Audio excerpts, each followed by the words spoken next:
Hello. Do you suffer from occipital neuralgia or occipital nerve pain? Well, I do. And I am here to tell you about my experience and what I have learned through the years about it. I've been experiencing for quite a few years, actually for 3 years now. And I wanted to tell you a little bit about what I have learned about it and what it is to be living with it day to day. So this has been my experience. Basically, the symptoms, the symptomology, could be a burning, tingling, electrical pain, and it can vary with severity. In my case, it's pretty bad.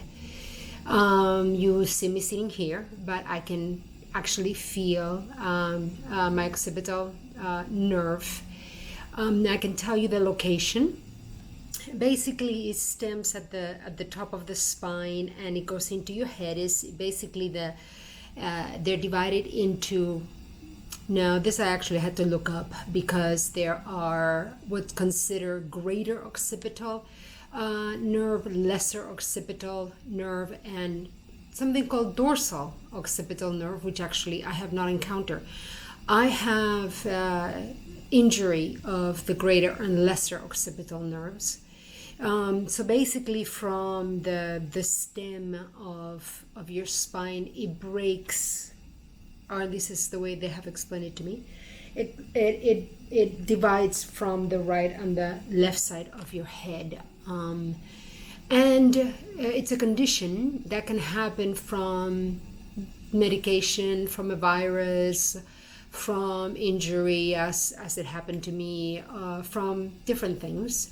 And it can happen basically all of a sudden, and like I said, the symptoms are burning, tingling, electrical pain. Mine is on the right side. It happened after a surgery, and I woke up from a VP shunt surgery, screaming, literally in pain.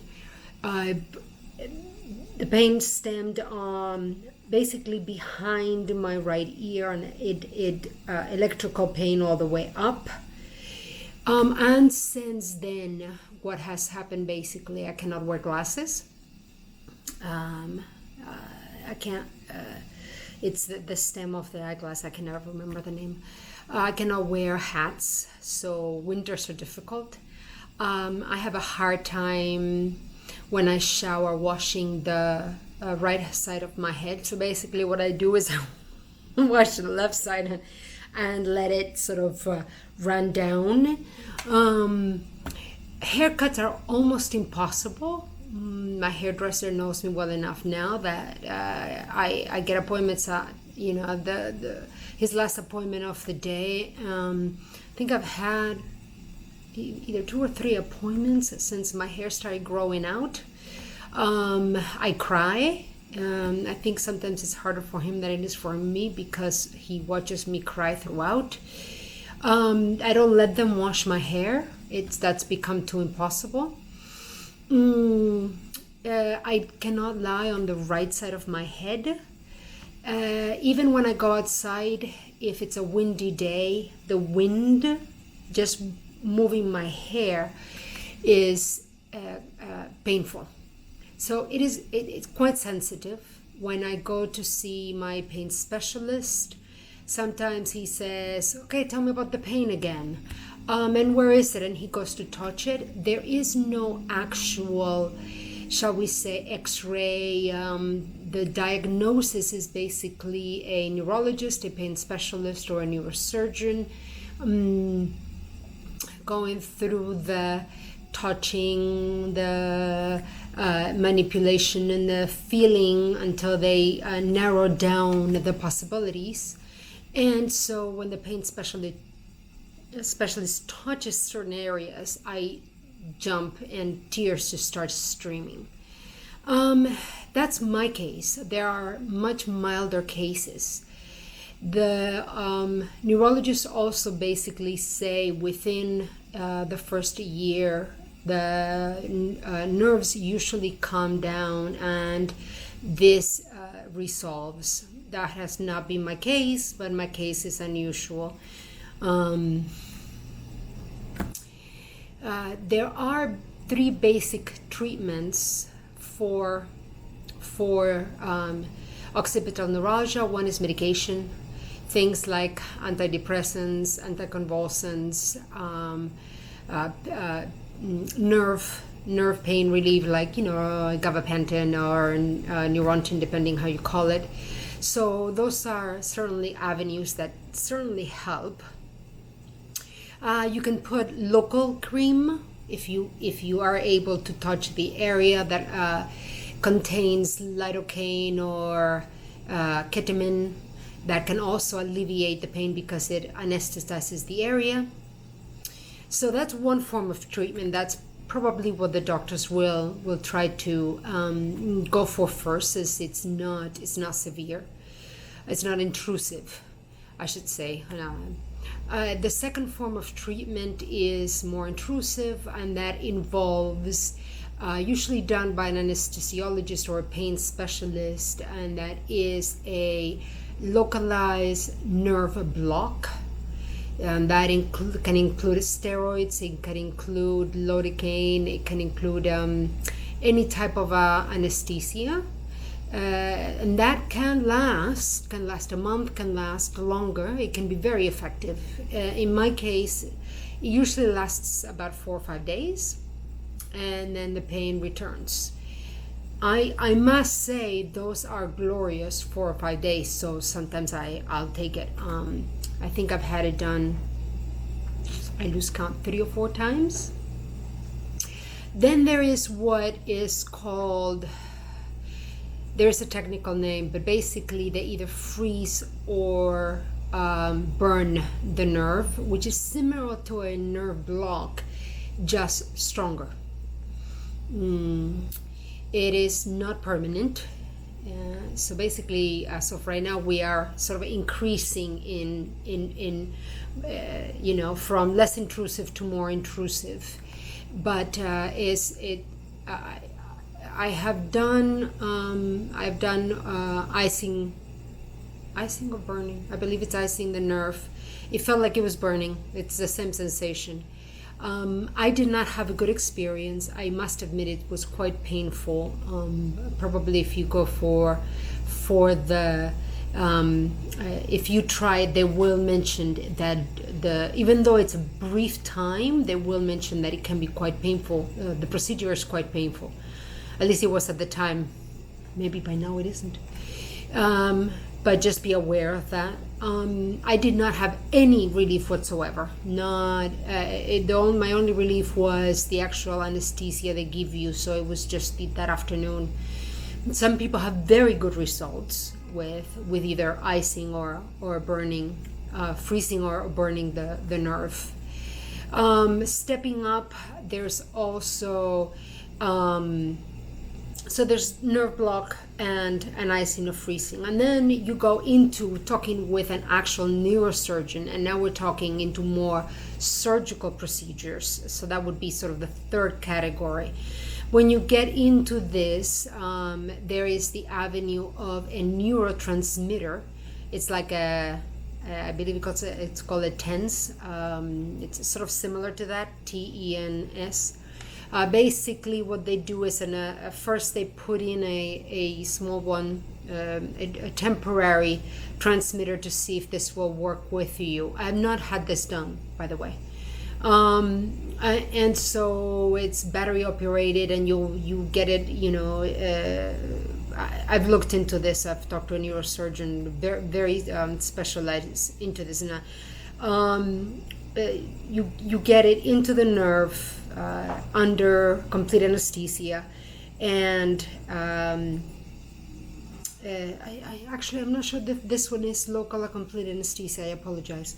And then you carry a battery with you, and it is known that as nerves go, your nerve will probably within a year get used to the impulse that this neurotransmitter is sending to the nerve. So basically, every time you feel pain, the neurotransmitter will send an impulse, and it will tell the nerve, no, don't feel the pain. Obviously, I am being very sort of, non-medical about it. And so eventually your nerve will get used to that signal, and it will override it. It will, they say the average is within a year, and you will have to find another solution. So the next step is severing the nerve. Again, this is not the technical language, but it is the way it was explained to me. They basically go to the root of the nerve, and it is severed. If the nerve is severed properly, then you will no longer feel the pain. Issues with this is that nerves they normally sprout somewhere else. So if you are lucky, if everything works out, you're free and good and everything is fine. But if you are somebody unique like me that has a tendency of having issues, recurring issues, chances are within 6 months to a year, the nerve will regenerate and sprout somewhere else in another direction. The problem is, if that nerve does sprout again, it turns to sprout in a much larger area, and it is much harder for doctors to contain. These being the reasons, the last two, the neurotransmitters and the severing of the nerves, I was counseled, I was assessed by a neurosurgeon, and I was actually advised against them. I was told, look, this is very temporary for you, and I don't think this is the route that you should take. Still thinking about it, still considering it, but I am concerned about what would happen in 6 months. There is one more surgical avenue that I have not considered, which is a decompression of the occipital nerve, basically going in and giving more space to the occipital nerve and the area around it. I have not looked into this possibility. In my research, this is done less, at least within the doctors that I have spoken to, but it is certainly done. So this may be something you want to look into. If you know of other possibilities, please do go ahead and comment, since I am constantly looking for solutions. The treatment that I am on right now is medication. I am on the highest dose of Neurontin possible, and they are adding other medications. The issue has been that every time they add a medication, I end up having a strong contraindication. And so they have to take that one off, give me another one. They try another, and so on and so forth. Finally, the last thing I want to say is my day-to-day. My day-to-day is very difficult. I have the pseudotumor headaches to contend with. I have cluster headaches, which I will eventually do a YouTube about, to contend with which right now, at least, I'm not in a cluster headache attack period. And I have the occipital headaches, occipital nerve pain, which is a daily issue. It's very interesting to me that whenever I have a spinal tap and the pressure is lowered, the pseudotumor headaches basically go away, and then all of a sudden the occipital neuralgia pain sort of comes a blasting. Which I gather have been told by doctors this is very normal.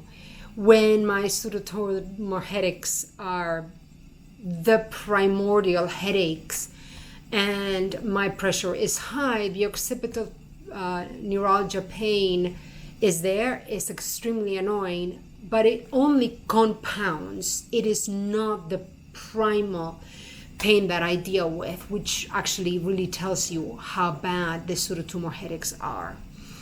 So this is what I wanted to share with you today. I so appreciate you listening. If there's anything that you want to add, like I mentioned before, please write a comment. I answer them as I can. Please do understand that it's not so easy to put in the time for this. I'm doing my best, but I so appreciate you being there. Thank you. Bye.